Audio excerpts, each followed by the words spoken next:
ఏం కర్రీ వండుతున్నావు దీను?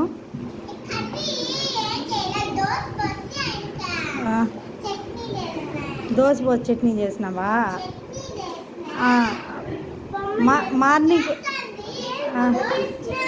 Morning సరిపోయా?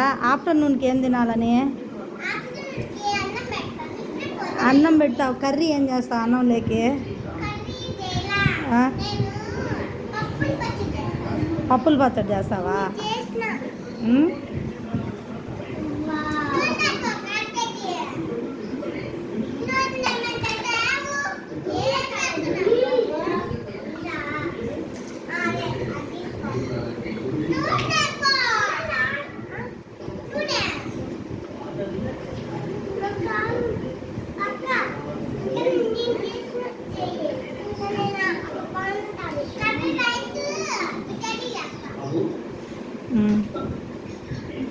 Bye.